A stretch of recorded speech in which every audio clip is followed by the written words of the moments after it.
Hello बच्चों, जैसे ही मैंने अटैक की खबर सुनी मैं भागा भागा स्टूडियो में चला आया। आप कहोगे कौन सा अटैक? भैया ये अटैक भी किसी मिसाइल और गोले से कम नहीं है। पर सर अटैक हुआ कौन सा है भाई साहब? सीबीएसई ने बिना बताए अपना सैंपल पेपर लॉन्च कर दिया है। और ये सैंपल पेपर होता क्या है, पहले इस बात को जान लो। भैया सैंपल पेपर होता है जब भी मम्मी पापा के साथ सब्जी खरीदने जाते हो ना, या कोई मिठाई खरीदने जाते हो, कुछ खरीदने जाते हो, कि भैया पहले टेस्ट करा दो कैसा है, पहले पता चल जाए इसका स्वाद, इसमें मीठा कैसा है या इस नमकीन में नमक कैसा है। बस वही पता लगाना क्या होता है, उसको चखना, या कोई परफ्यूम या कोई डिओ लेते हो, उसे फुसफुस करते हो, अपने ऊपर स्प्रे करते हो ना सबसे पहले कि खुशबू कैसी आ रही है, खरीदना चाहिए या इसका क्या करना चाहिए, कुछ ऑल्टरनेट इसका निकालना चाहिए। भाई वही चीज है सैंपल पेपर।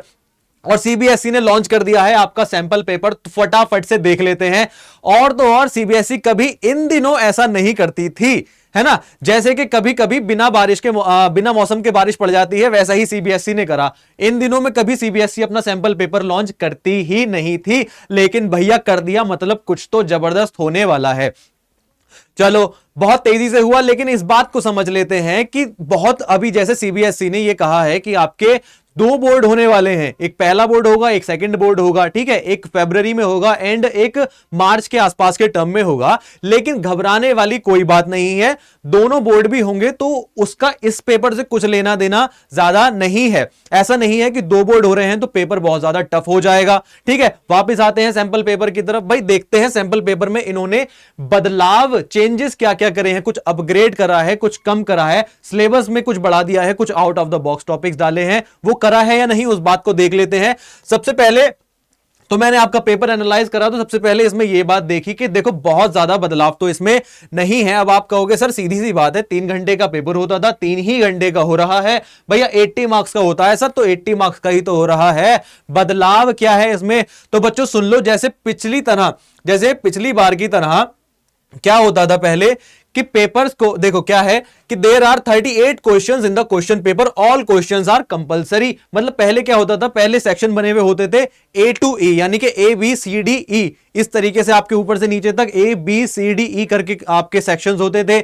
और उसमें आपके अलग अलग मतलब चारों सब्जेक्ट, जैसे हम किसको मान लेते हैं, हम कैसे मानते हैं, हम चारों सब्जेक्ट को ऐसे ही मानते हैं ना कि भैया 25% एक सब्जेक्ट का है, 25 एक का है, ठीक है। अब ये 25 आपका हो जाता है पॉलिटिकल साइंस का यानी सिविक्स का, और ये 25% आपका हो जाता है किसका, इकोनॉमिक्स का। पहले हम इस तरीके से मानते थे, पैटर्न अब भी यही है, लेकिन कोई बहुत ज्यादा जरूरी नहीं है कि भैया हर सब्जेक्ट में से 25% ही आ रहा है। हो सकता है किसी में 5 नंबर का क्वेश्चन ना आए, किसी में 1 नंबर वाले कम आए, ठीक है। वही चीज आपसे मैं कहने की कोशिश कर रहा हूं, और वही सीबीएसई ने भी बताने की कोशिश करी है। अगर आप पिछले पेपर पे जाओगे, अगर आप 2024 के पेपर पे जाओगे, जैसे देख लेते हैं, चलो अगर आप 2024 के पेपर पे चले जाओगे तो आप उसमें देखोगे कि इस जगह पर जहां पर आपका ये लिखा हुआ है कि आपको किस किस तरीके से कितने सेक्शन मिलेंगे, देखो the question paper has 4 section. कौन कौन से? 24 की बात कर रहे हैं, A B C D and E। ई में क्या होता था, आपका मैप बेस्ड क्वेश्चंस होते थे किसी भी चैप्टर के, या तो वो ज्योग्राफी के मैप के भी आ जाते थे, उसमें ज्योग्राफी के क्वेश्चन भी आते थे, इकोनॉमिक के भी आ जाते थे, या फिर उसमें आपके हिस्ट्री के क्वेश्चंस भी आ जाते थे, ठीक है। लेकिन अब उन्होंने क्या कहा है कि अब आएगा आपका भैया ये 2026 का आपका सैंपल पेपर है। अब वो कह रहे हैं, हम एसएसटी की बात कर रहे हैं, तो वो कहते हैं कि the question paper has 4 section, ठीक है। अब वो 4 सेक्शन में कौन कौन से कहते हैं, A B C D E, यानी कि हिस्ट्री, ज्योग्राफी, सिविक्स और इकोनॉमिक्स आपका अलग अलग सेक्शन में आएगा। और जो मैप बेस्ड क्वेश्चंस होने वाले थे वो सारे के सारे उसी में आएंगे। जैसे कि आपका हिस्ट्री में पूछा जाता है कि सितंबर 1920 में कांग्रेस सेशन कहां हुआ, तो वो आपका बॉम्बे में हुआ है, तो वो आपका बॉम्बे, ये किस चीज से जुड़ा हुआ सवाल है, ये आपका है हिस्ट्री से जुड़ा हुआ, तो हिस्ट्री वाले सेक्शन में ही, यानी कि सेक्शन ए में ही आपका मैप का वो क्वेश्चन बन जाएगा। अब आपसे पूछा जाएगा ज्योग्राफी में मैप के क्वेश्चन में कि हीराकुंड डैम कहां है या फिर महानदी कहां पर है, तो वो आपसे ज्योग्राफी के सेक्शन में ही मैप में पूछ लिया जाएगा। इसलिए सेक्शन ए को बिल्कुल ही रफा दफा कर दिया गया है, उस पर वाइपर चला दिया गया है। चलो अब आ जाते हैं और चीजों पे देखते हैं। बाकी चीजें बेटा इसकी बिल्कुल सेम टू सेम है, उनमें कोई ज्यादा बदलाव नहीं है। और चीजें देख लेते हैं कि और सीबीएसई ने इसमें क्या कहने की कोशिश करी है। उससे पहले देख लेते हैं कि भैया सबसे पहले एमसीक्यू की अगर हम बात कर लें, अच्छा अब ये क्या है कि इसमें 1 नंबर दे रखा है, 1 नंबर का आपका एमसीक्यू होता है 1 नंबर का, तो पहले क्या होता था कि सेक्शन 1 होता था आपका, उसमें भैया जो भी 1 नंबर के उसमें 1 में 1 नंबर के क्वेश्चन आते थे, फिर 2 नंबर के, फिर 3 4, इसी तरीके से मैप तक हमारी जर्नी मैप तक पहुंचती थी। अब क्या है, अब इन्होंने क्या करा है भैया, मैप एक ही सब्जेक्ट में इन्होंने मैप भी लगा दिया है, एक ही सब्जेक्ट में इन्होंने अपना एमसीक्यू की भी भरमार कर दी है। अच्छा, इस क्वेश्चन को जज करने से पहले मैंने आपके लिए एक चीज बनाई कि आपको क्वेश्चन एलिमिनेशन सीखना होगा।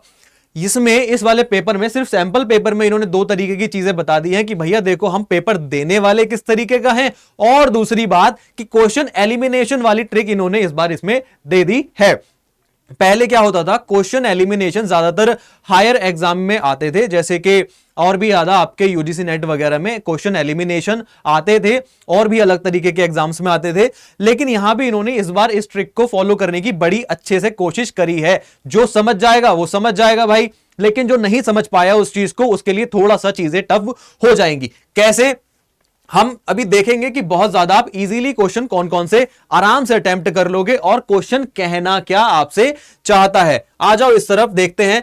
देखो पहले क्वेश्चन पे जरा बिल्कुल गौर से ध्यान दो, ऑप्शंस देख लो और क्वेश्चन देख लो, दोनों चीजों पे नजर लगा ली, बिल्कुल नजर डाल ली ना, आपको शायद ना दिख रहा हो, थोड़ा सा इसको जूम इन कर लेते हैं। हाँ, अब आ जाओ भैया कॉलम 1 कॉलम 2, आपका ये क्या कहते हैं, फ्रेडरिक सॉर्यू। क्या है फ्रेडरिक सॉर्यू इसमें से, भाई देखो फ्रेडरिक सॉर्यू पे आप यहां पर कंफ्यूज हो जाओगे। Frederic Sorrieu democratic and social republic, भाई सारा तो पढ़ा ही नहीं, फिर भी सीधा सीधा आंसर दे दिया भैया डेमोक्रेटिक एंड सोशल रिपब्लिक। लेकिन नहीं बच्चों, वापस आओ, ध्यान से समझो कि फ्रेडरिक सॉर्यू भैया क्या है, फ्रेंच आर्टिस्ट है ना। सबसे पहले तो ये तो उनकी पेंटिंग का नाम है। फ्रेडरिक सॉर्यू क्या है आपके, फ्रेंच आर्टिस्ट है भैया।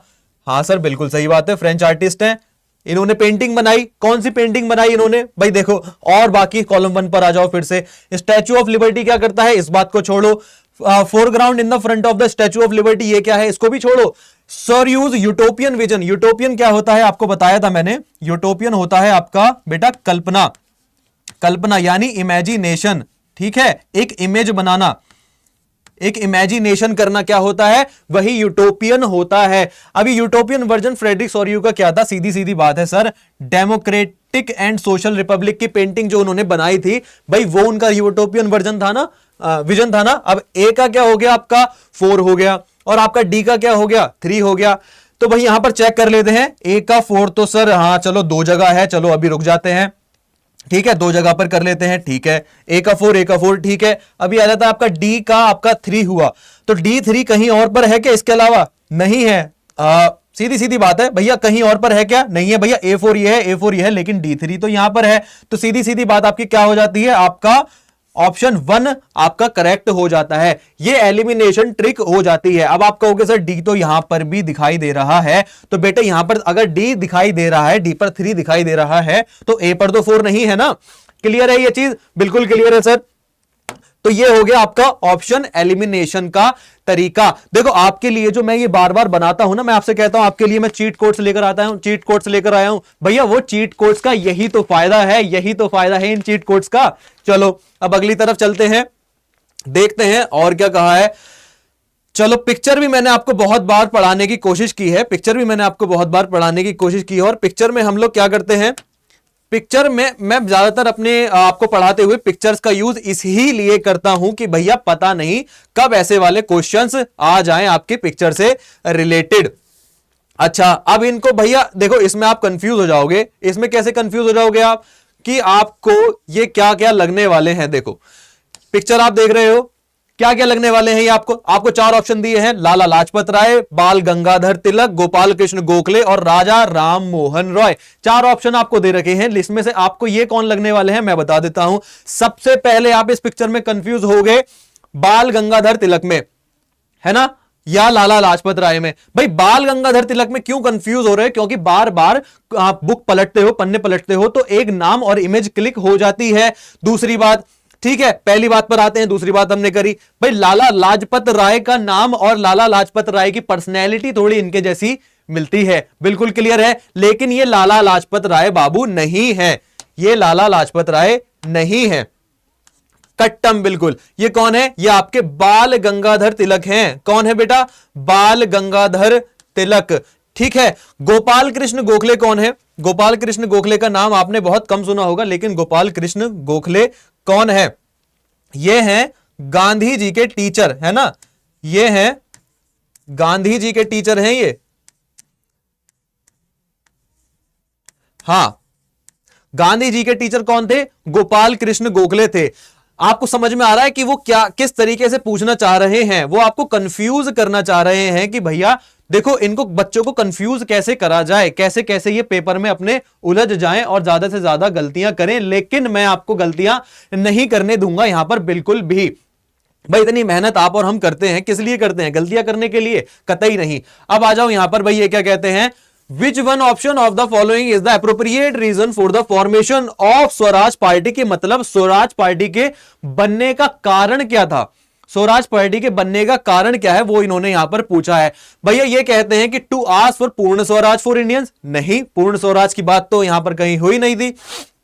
फिर आ जाते हैं to return to council politics, पता नहीं इस बात के बारे में भी। To ask dominion state for India, भैया क्या ये क्या बात हुई? ये तो कहीं से कहीं तक नहीं बनता, कहीं से कहीं तक ये वाला तो आपका ऑप्शन बनता ही नहीं है। डी पर आ जाते हैं टू अपोज साइमन कमीशन। भाई साइमन कमीशन आपका हुआ था 1928 में, तो साइमन कमीशन की इसमें तो बात ही नहीं है, ये बिल्कुल अलग चीज है। चलो इन दोनों को भी रफा दफा कर देते हैं, उड़ा देते हैं। क्वेश्चन को खत्म करेंगे, धुआं करेंगे किस तरीके से भैया काउंसिल पॉलिटिक्स में वापस आने के लिए स्वराज पार्टी का या स्वराज हिंद का, ठीक है, इसको स्वराज हिंद भी बोला जाता है, स्वराज हिंद का फॉर्मेशन करा गया था। चलो देख लेते हैं भैया आंसर की में क्या आ रहा है आपका इसका ऑप्शन। पहले वाला क्वेश्चन हमने कौन सा करा? पहला क्वेश्चन हमने कौन सा करा? भाई देखो सीबीएसई पे लाइन चल रही है बार बार कि सीबीएसई ने सब कुछ इस बार बता ही दिया है, हमारे लिए चीजें इजी हो गई हैं अब, ठीक है। सबसे पहले वाला देख लेते हैं। फ्रेडरिक सोरियो का हमने करा, आपका ऑप्शन 1 करा था, तो वो ऑप्शन इसमें देख लेते हैं आपका सबसे पहला क्या है। ऑप्शन 1 का आंसर आ रहा है आपका क्वेश्चन 1 का आंसर आ रहा है आपका ऑप्शन 1, बिल्कुल ठीक है। एलिमिनेशन से आपने सीखा, नई ट्रिक आपने सीख ली है। अब इस पर आ जाते हैं, ये पिक्चर वाली पर इस पे क्या है, बाल गंगाधर तिलक, क्लियर है बिल्कुल। फिर इसके बाद भी भैया बी पर भी देखो आप समझ जाते हो, to return to council politics, बिल्कुल ठीक है। अब भैया तीसरे पर आ जाओ, क्योंकि ये हिस्ट्री चल रहा है तो देखो मिक्स करे हैं चैप्टर्स के क्वेश्चन, मिक्स तो करते ही हैं, जाहिर सी बात है। हमें यह भी चेक करना है कि सीबीएसई ने बोला था कि एज ऑफ इंडस्ट्रियलाइजेशन आपका नहीं आएगा, यह चेक करना है कि एज ऑफ इंडस्ट्रियलाइजेशन इन्होंने सैंपल पेपर में डाला है या नहीं। अगर सैंपल पेपर में डाला है तो बोर्ड के लिए उसको पढ़ने के लिए भैया अब तैयार हो जाओ, चिंता मत करना। Making of a global world में हमको क्या देखना है? Making of a global world में सीबीएसई ने कहा है कि तुमको सिर्फ प्री मॉडर्न वर्ल्ड पढ़ना है, तुमको सिल्क रूट पढ़ना है, तुमको सिर्फ क्या पढ़ना है, कॉन्क्विस्ट, डिसीज एंड ट्रेड पढ़ना है। अब वो यहां पर देखना है कि उसके अलावा भी आउट ऑफ द चैप्टर भी सीबीएसई ने क्वेश्चन डाला है या नहीं।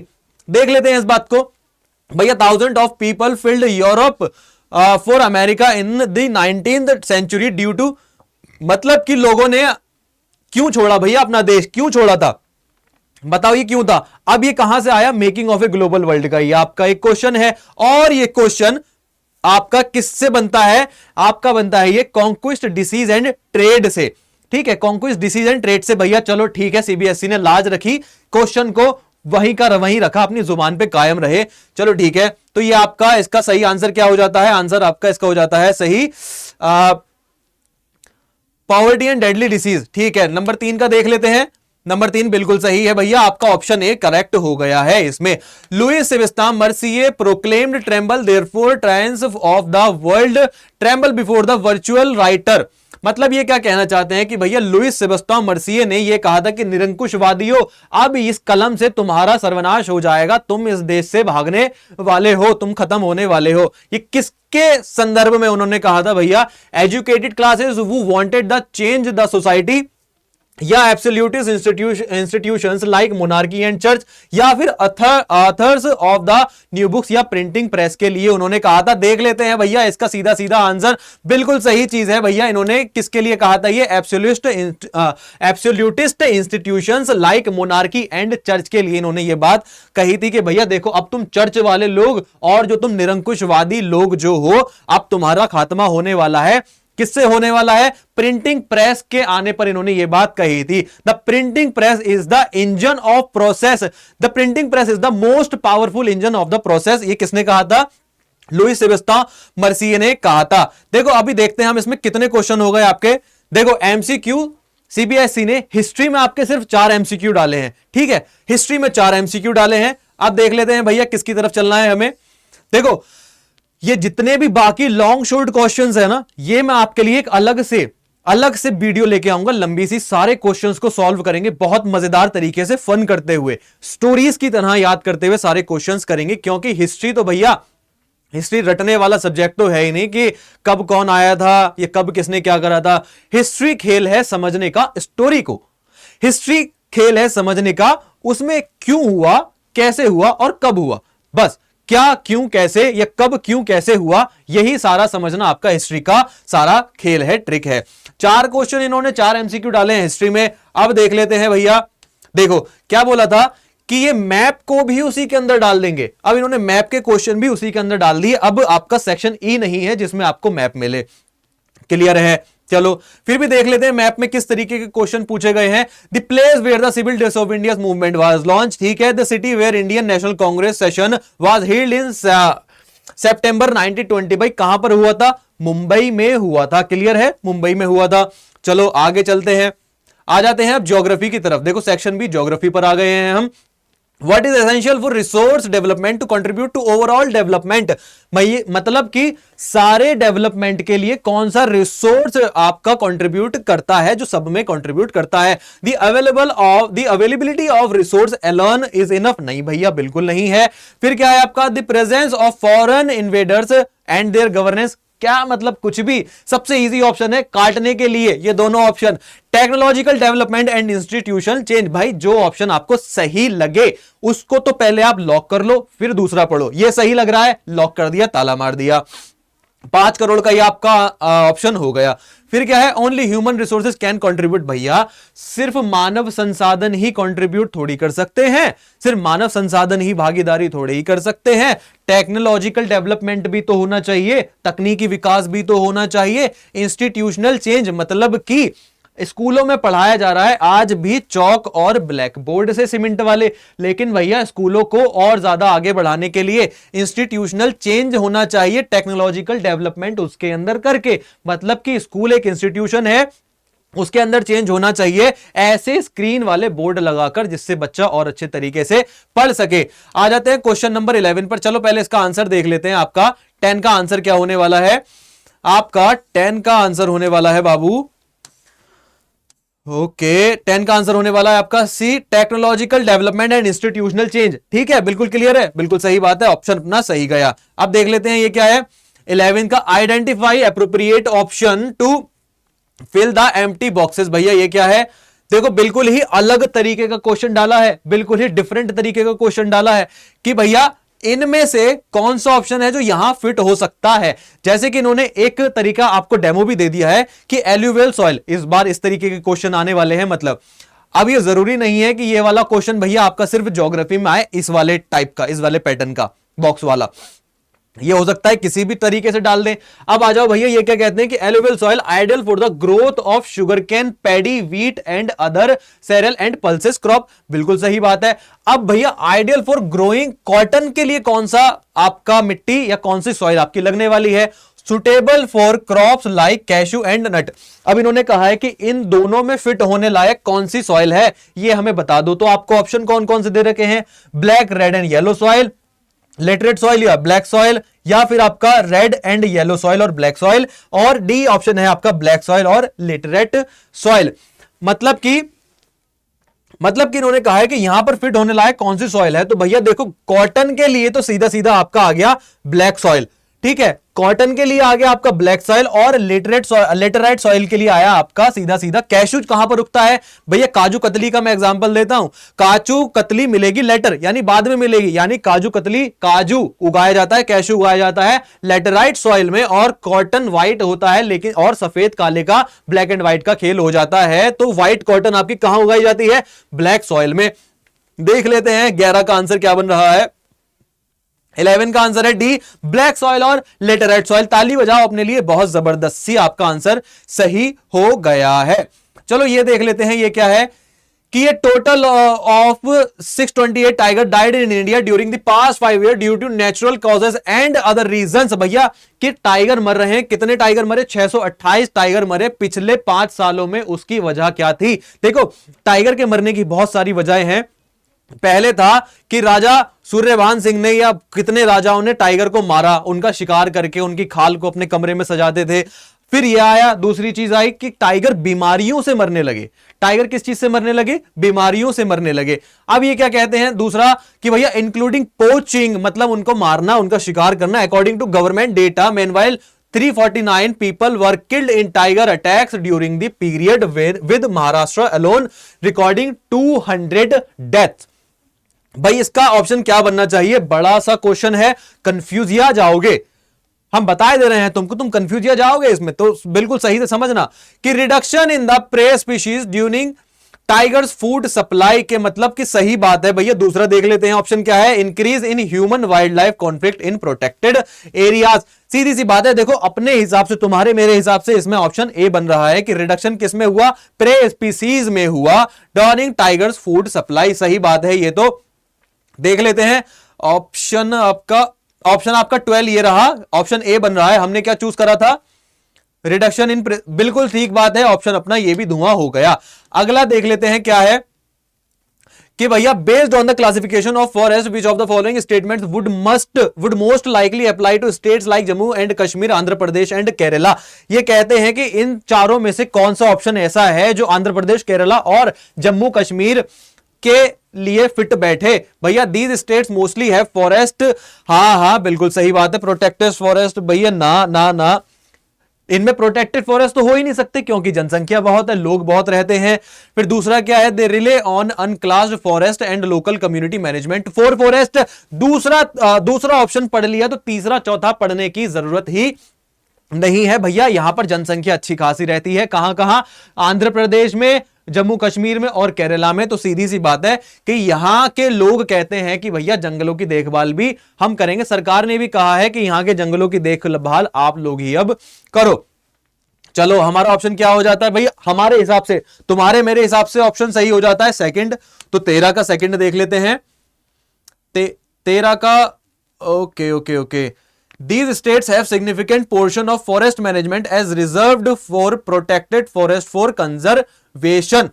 क्योंकि, ठीक है, क्योंकि भैया देखो, क्योंकि यहां क्या है? जम्मू एंड कश्मीर एंड आंध्र प्रदेश और केरला में हुआ यह है कि बहुत ज्यादा, पहले इसका सही ऑप्शन वही था, लेकिन इसका अब हुआ क्या है कि गवर्नमेंट ने कहना शुरू कर दिया है कि भैया तुम लोग भी बड़ी गड़बड़ कर रहे हो।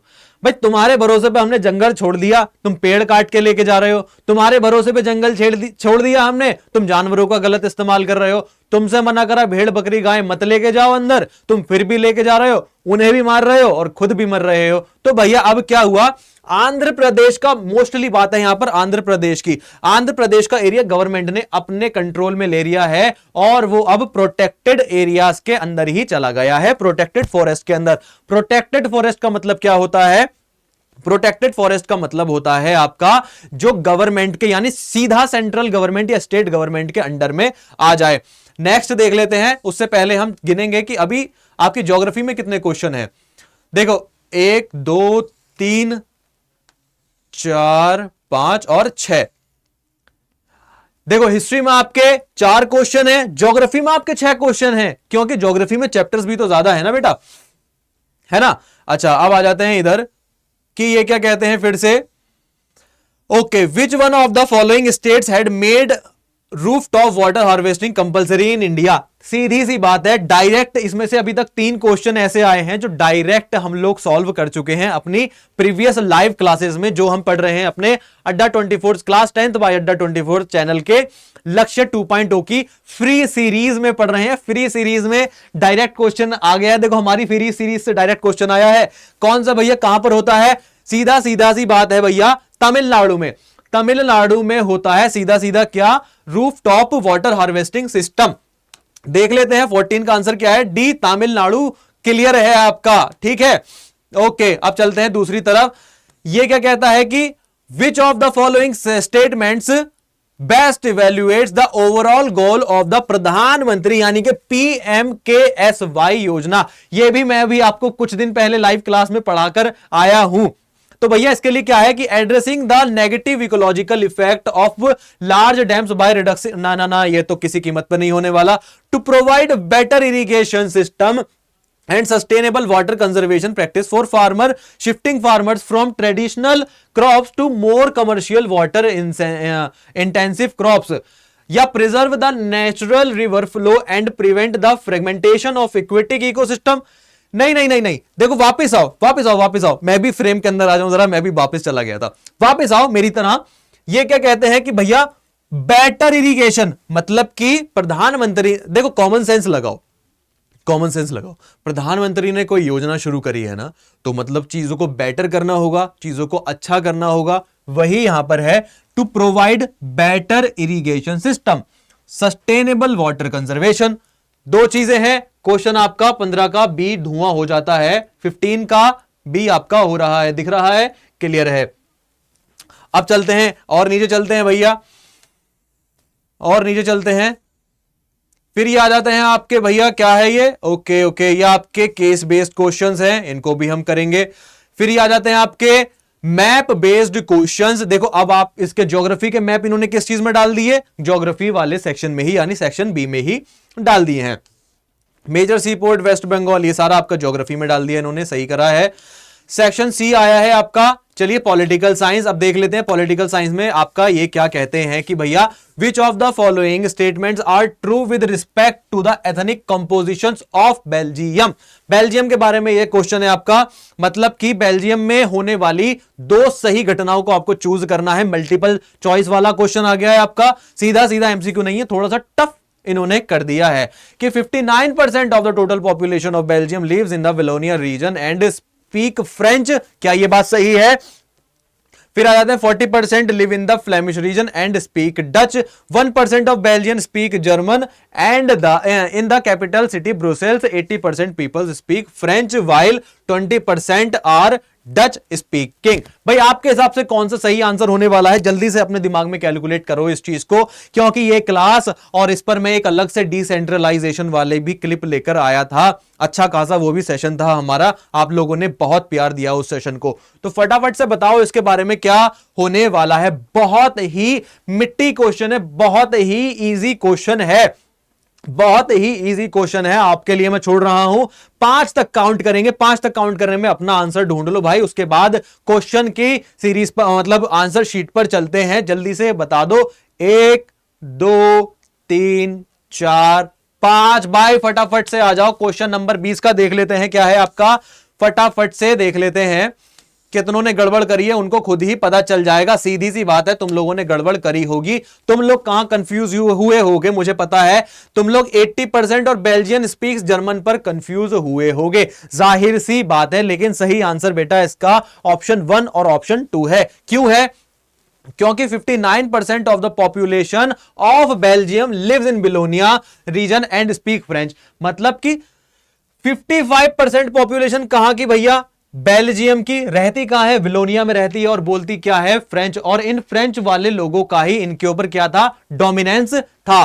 40% live in the Flemish region are speak Dutch, की मतलब इतने लोगों पर रूल कर रहे थे, सीधी सी बात है। अब यहां आ जाओ भैया, ये क्या है? ये भी पॉलिटिकल साइंस पढ़ाते हुए, पावर शेयरिंग पढ़ाते हुए मैंने ये पिक्चर भी अपनी पीडीएफ में ऐड करी थी, जिससे आप लोगों को सीधा सीधा समझ में आ जाए। ये क्या कहते हैं कि भैया देखो सीधी सी बात है, क्वेश्चन कुछ भी कहता है, ज्यादा मत पढ़ो, पिक्चर लगी हुई है, समझ जाओ ये किस चीज से जुड़ी हुई है। सीधा सीधा एनसीईआरटी से और हमारी पीडीएफ से क्वेश्चन है भैया। ये कहती है कोलिएशन गवर्नमेंट, मतलब कि अब गाड़ी सिर्फ तुम ही नहीं चलाओगे, हमें भी मौका मिलेगा गाड़ी चलाने का। क्लियर है? पिक्चर से समझ लेते हैं भैया क्या है कि 21 ये क्वेश्चन है, 21 का आंसर हम देख लेते हैं, कोलिएशन गवर्नमेंट। क्लियर है? अब आ जाओ और नीचे इकोनॉमिक्स की अगर हम तरफ चले, इकोनॉमिक्स की तरफ हम चलते हैं, तो देखो ये आया आपका इकोनॉमिक्स, ठीक है। तो देखा जाए तो इन्होंने इसमें भी केस बेस्ड डाला है, शायद मैप नहीं डाला है।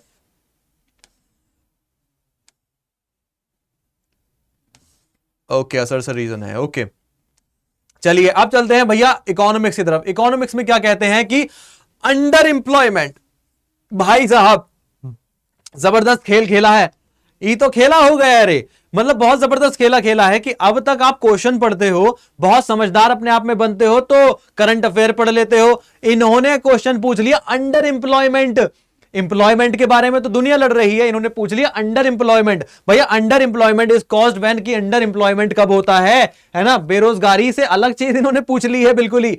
मोर workers are employed than actually required, fewer workers are employed than actually required, दोनों एक दूसरे के अपोजिट है।